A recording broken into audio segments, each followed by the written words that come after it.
Mr. Speaker, sir, the pandemic has impacted severely on all our main economic indicators, with a noteworthy drop in GDP in 2020. True it is that we have witnessed substantial downturns in key sectors like tourism, manufacturing, trade, and construction. True it is that unemployment rate, which stood at 6.7% in 2019, has increased to 9.2% in December 2020. But, Mr. Speaker, sir, we should not forget we have had 2 complete lockdown periods over a year. What would have been the consequences had government not promptly provided various support measures to businesses and the self-employed since March 2020? What would have been the state of employees in the tourism sector and related sectors? What about their families and dependents? We would have been facing social collapse. Critics voice out that our debt to GDP ratio is high. In fact, it has reached 95%. Mr. Speaker, sir, could it have been otherwise?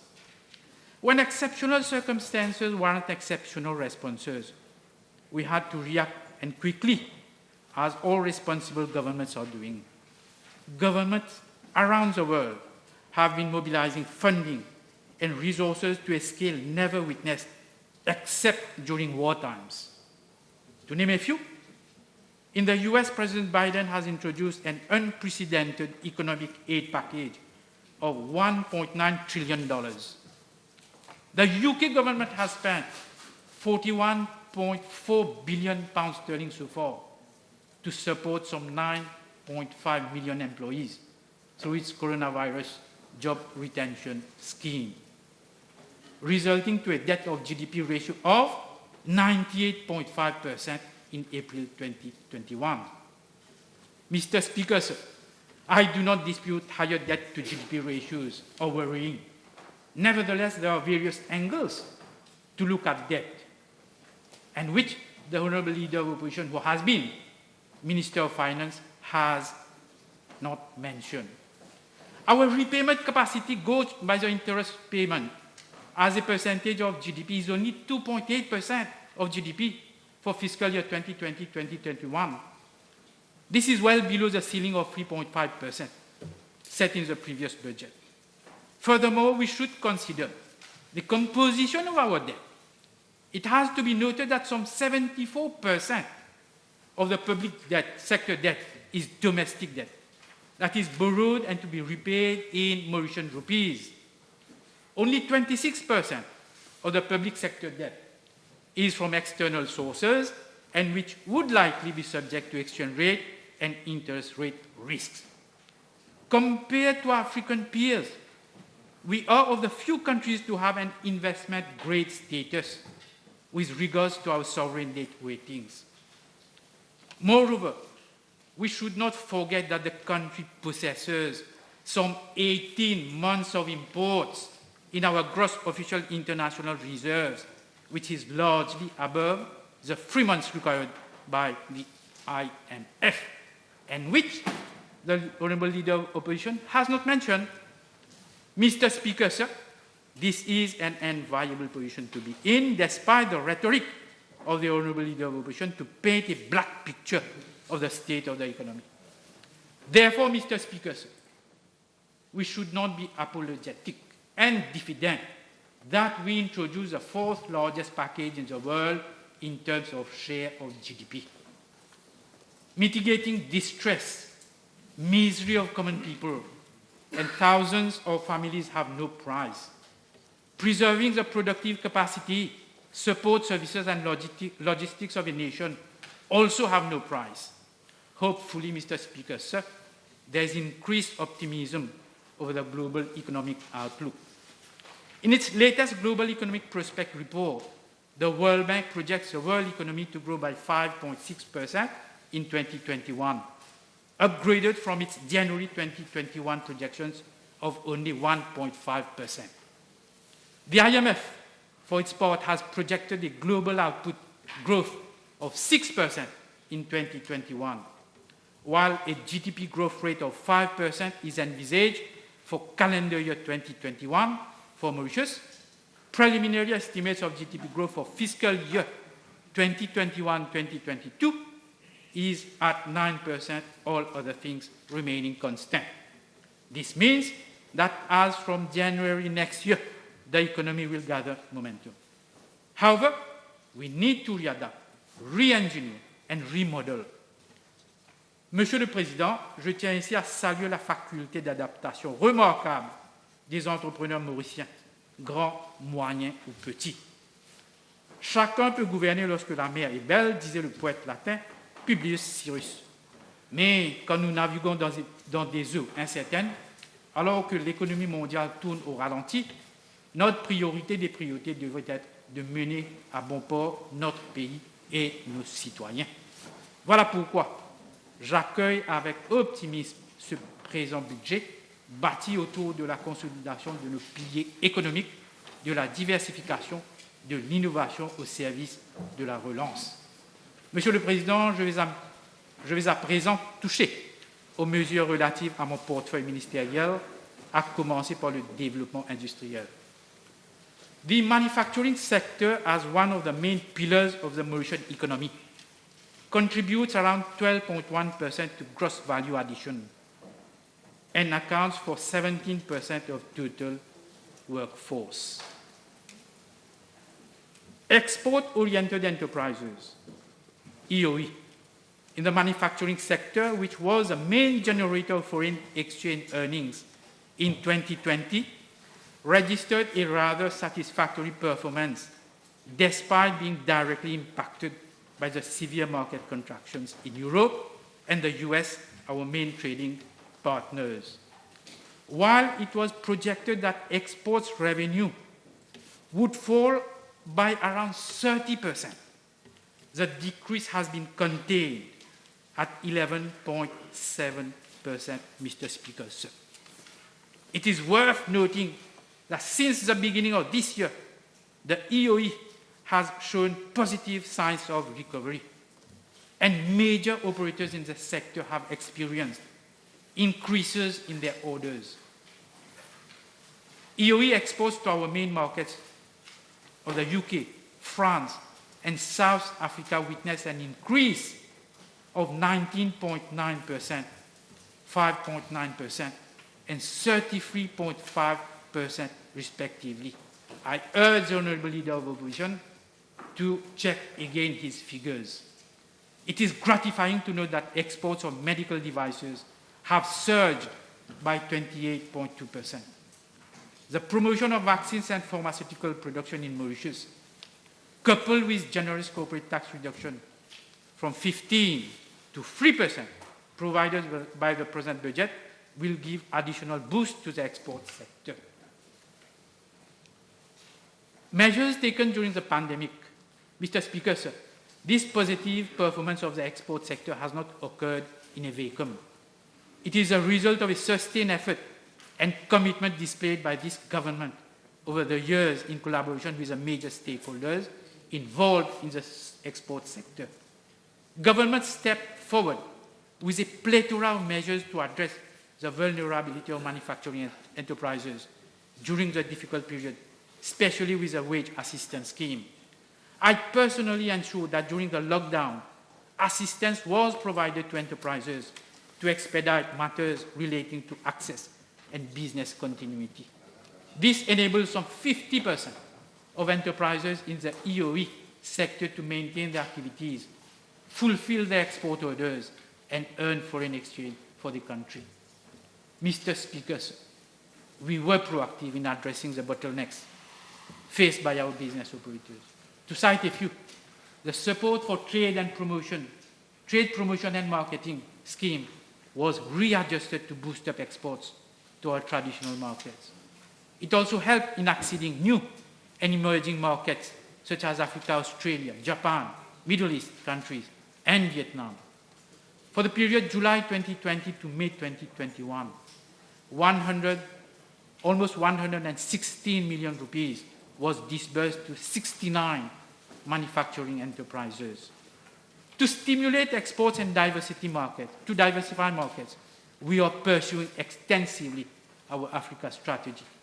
In this respect, The freight rebate scheme greatly helped enterprises to export to Africa, to Madagascar, Seychelles, Comoros, and Réunion Island. For the period July 2020 to May 2021, 15 manufacturing enterprises took advantage of this scheme. Disbursement to the tune of around 20 million rupees was made. It is worthy to note that the present budget has extended the scheme until June 2022. All the above are clear evidences that Mauritius has maintained its reputation as a credible source market. Mr. Speaker, sir, this year marks a historic milestone in the field of bilateral cooperation. The Comprehensive Economic Cooperation and Partnership Agreement, SECPA with India, the Mauritius-China Free Trade Agreement, and the UK Eastern and Southern Africa open up considerable export opportunities for our enterprises. Additionally, the implementation of the Africa Continental Free Trade Agreement constitutes new market opportunities in northern, western, and central Africa for products such as sugar, canned tuna, textile and clothing, and medical instruments, amongst others. Mr. Speaker, sir, I am in touch with key private sector institutions to come up with concrete actions in respect of provision of market information, technical products requirements, and establishment of contacts with buyers for selected products. It is worth mentioning that for the period January to May 2021, 5 companies in the textile and apparel sector have been issued 47 certificates of origin by the MRA under the Mauritius-China FTA for export to China. Mr. Speaker, sir, to strengthen our foothold and increase competitiveness of Mauritian products in African markets, an Africa warehousing scheme has put in place in Tanzania. The scheme operates on a cost-sharing basis, with 60% of the cost being borne by government. This warehouse is already operational. The Industrial Policy and Strategic Plan was launched in December last year. I just mentioned about that. Consequently, the manufacturing sector is called upon to undergo a structural transformation. Presently, the sector has to grapple with numerous challenges which have been exacerbated by the COVID-19 pandemic. The new strategic plan has come at an opportune time to address issues relating to upgrading of value chains, increasing local production, enhancing regional and local exports, and the adoption of sustainable and advanced technologies, notably Industry 4.0. Mr. Speaker, sir, the introduction of the Modernization and Transformation Fund under the new Industrial Financial Institution demonstrate that government is fully committed to implement the recommendations of the Industrial Policy and Strategic Plan.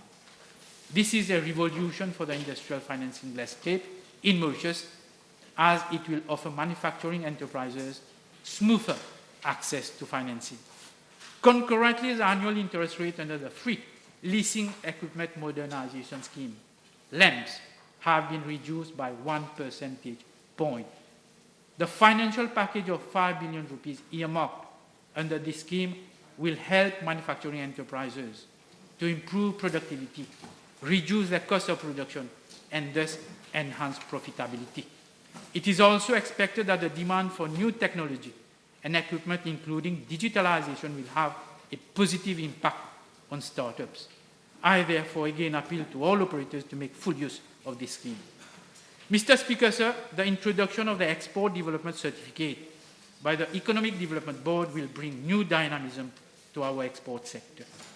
Holders of this certificate will benefit from a preferential 3% income tax on profits, the freight rebate scheme, the trade promotion and marketing scheme, subsidy on the cost of credit guarantee insurance premium, and preferential port and handling charges.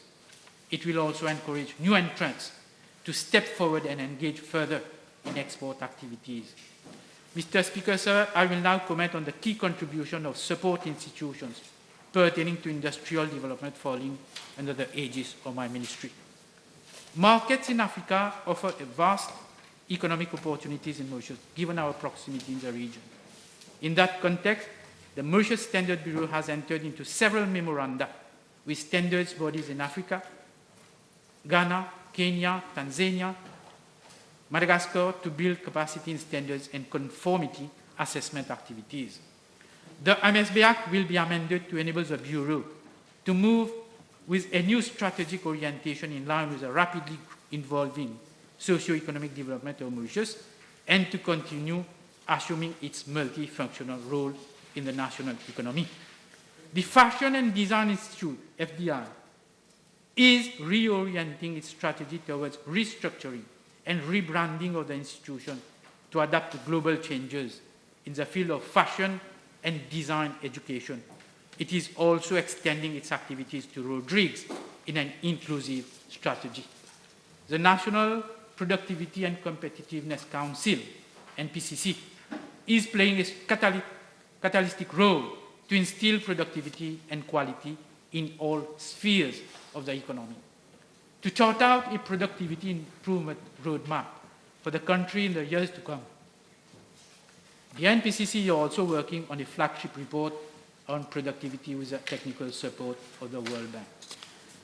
Mr. Speaker, sir, I now move to another important segment of my ministerial portfolio, the SMEs.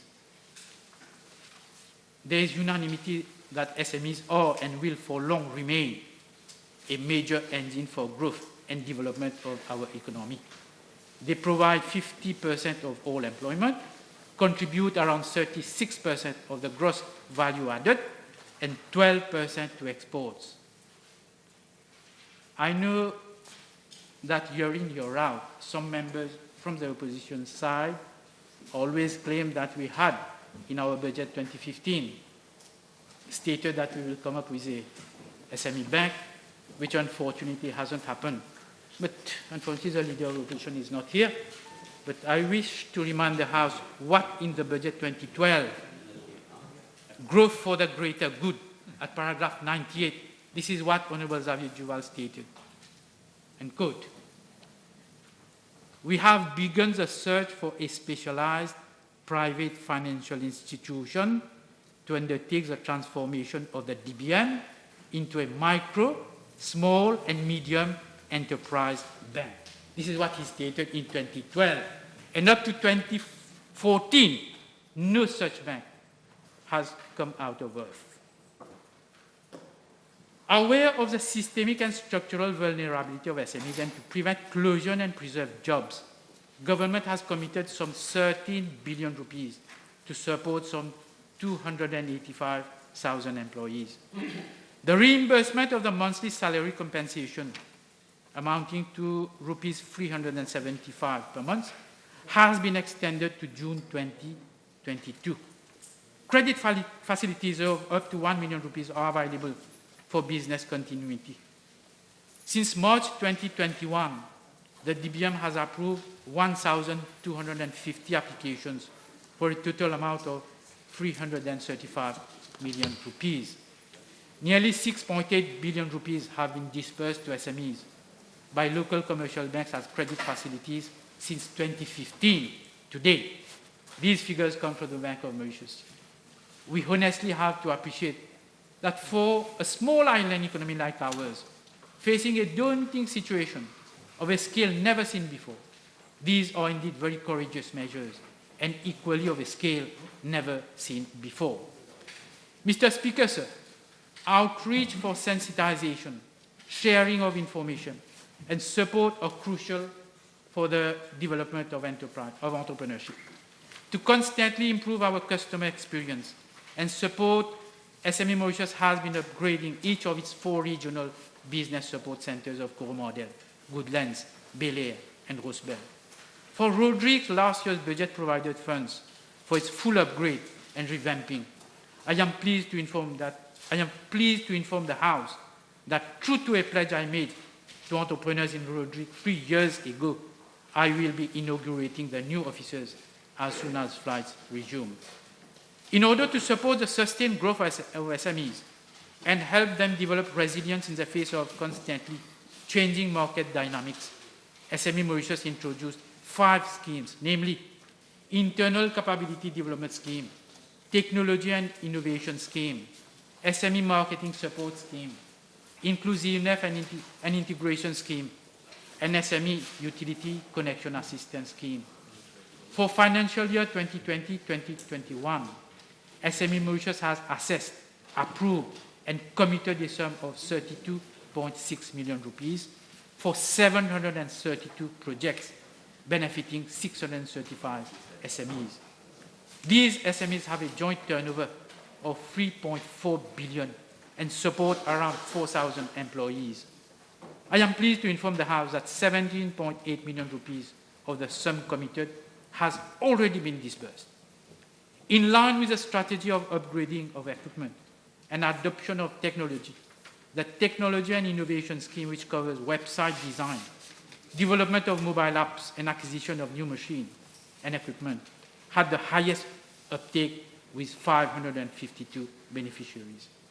58% of beneficiaries are from the manufacturing sector, 22% from the services sector, 13% from the agribusiness, and 7% from construction.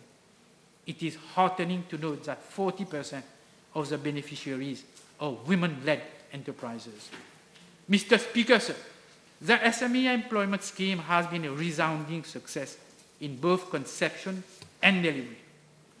While the initial objective was the placement of 1,000 graduates, SME Mauritius has since inception placed 1,300 graduates and 319 diploma holders in SMEs. To date, 354 graduates and 122 diploma holders remain in place, while the rest have moved on after acquiring industry experience. The employment scheme has just been extended to June 2022 to cater for an additional 700 graduates and 300 diploma holders. To bridge the skills gap and further reduce unemployment among youth, my ministry will also enlist MQA-approved holders of TVET Level 3 qualifications in plumbing, electrical, culinary skills, automotive mechanics, and electronics, amongst others, to be placed in SMEs. I would strongly appeal to both SMEs and qualified vocational qualification holders to enroll for this program. SME Mauritius will also continue to dispense relevant and appropriate training. During the current financial year, 1,400 aspiring and existing entrepreneurs have been trained in craft and skills and management courses. 180 entrepreneurs have followed online courses, which were held during confinement. It is encouraging to note that 33% of those trained have set up their own businesses. Access to international markets remains a challenge for the SMEs. They lack market information, which severely impacts on their competitiveness and market development capabilities. To address this issue, SME Mauritius has, in collaboration with the SADC Trade-Related Unit, coordinated training for more than 40 enterprises on productivity improvement program for manufacturing companies in Mauritius.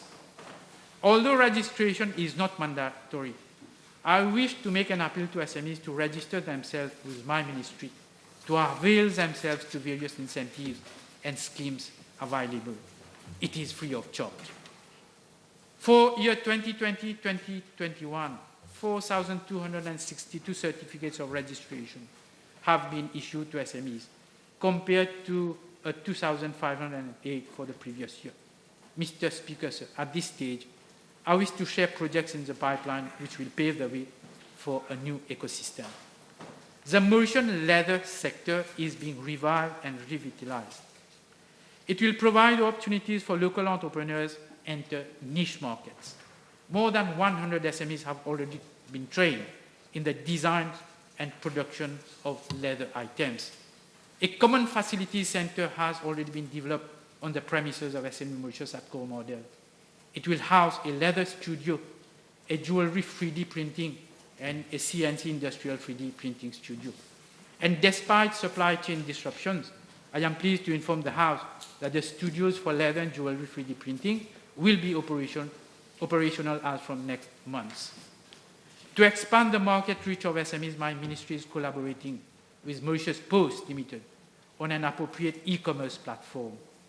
This will enable SMEs to market their products across 660,000 postal access points across the world, hence boosting their development and growth. My ministry is also coming up with an online business directory of SMEs, This will facilitate interaction between public suppliers and SMEs. Some 1,000 SMEs have shown their interest already.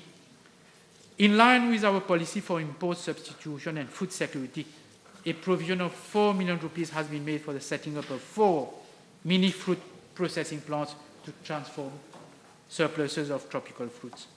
This is an opportunity to be seized, and to all patriots I will say, à nous reste loyal, à nous consomme local. The green economy also has tremendous opportunities for new and existing SMEs. Mr. Speaker, sir, I will now come to the cooperative sector. For the past 108 years, cooperatives have facilitated job creation, economic growth, and social development. Today, more than ever, cooperatives are called upon to be economically viable, innovative, and competitive. To this end, my ministry has already embarked on various initiatives to modernize the movement. The existing regional cooperative centers are being revamped to improve their service delivery. In that context, the 12 regional cooperative centers across the island will be regrouped into 5 cooperative business centers with modern facilities, including digital interconnectivity. In order to boost food production, the Boost to Local Production scheme was introduced last year. The scheme finances 90% up to a maximum of 150,000 to cooperatives engaged in agricultural production and livestock. So far, 37 applications were approved, surpassing the 3 million rupees initially earmarked for the scheme. An additional amount of 5 million rupees for the continuity of the scheme has been provided in the budget. Pursuant to a memorandum of understanding with the Agricultural Marketing Board to ensure regular supply of potatoes and onions at competitive prices, the Mauritius Consumers Cooperative Federation Limited has set up a number of sales outlets around the country. In order to revise the cooperative retail shops, the La Flora Cooperative Store Limited, in collaboration with the Mauritius Consumers Cooperative Federation Limited, was launched under a major franchise. The model of cooperative superette will be replicated to other regions, namely in Bamboo and Konfoko in the first time. Furthermore, for financial year 2021-2022, a series of regional cooperative market fairs are being envisaged, subject to sanitary conditions in place. Mr. Speaker, sir, the National Cooperative College is instrumental in imparting training and promoting cooperative education. Some 30 training programs are available at the National Cooperative College. These include organic farming, hydroponics, food production, culinary, textile, recycled craft, garment making, amongst others. For the last 9 months, around 3,000 participants have been trained at the National Cooperative College. The Maison des Éleveurs at Saint-Pierre is being renovated and converted into a cooperative common facility center. This will cater for a cooperative business point, accommodating the officers of Mauritius Cooperative Alliance, which is a mouthpiece of the cooperative movement, providing meeting room for cooperative societies, a mini food processing plant, and the setting up of a showcase for aquaponics and model organic farm to be used by the National Cooperative College for practical training sessions. The provision of 1.5 million rupees earmarked in this budget will definitely help the ministry in initiating works for the above-mentioned project. Mr. Speaker, so the interest of fishermen cooperative societies has always been taken into high consideration. However, I feel aggrieved by the financial difficulties being currently faced by the fishermen cooperative societies since the past years, due to the limited stock of fish, mainly by catch, and for which the Mauritius Fishermen Cooperative Federation is appointed as an exclusive administrative agent of the Agricultural Marketing Board. The AMB is mandated for the enforcement of the bycatch regulations, but unfortunately it applies only to licensed fishing vessels. It has been my continuous effort to support the Fishermen Cooperative Federation to overcome its financial difficulties, mostly relating to bycatch. But, Mr. Speaker, sir, this would not be possible without the inclusion of non-Mauritian licensed fishing vessels in the sales regulation. The solution resides in ensuring that all fishing vessels calling at portways, whether licensed in Mauritius or elsewhere, sell the bycatch imperatively to the Federation through the ANB.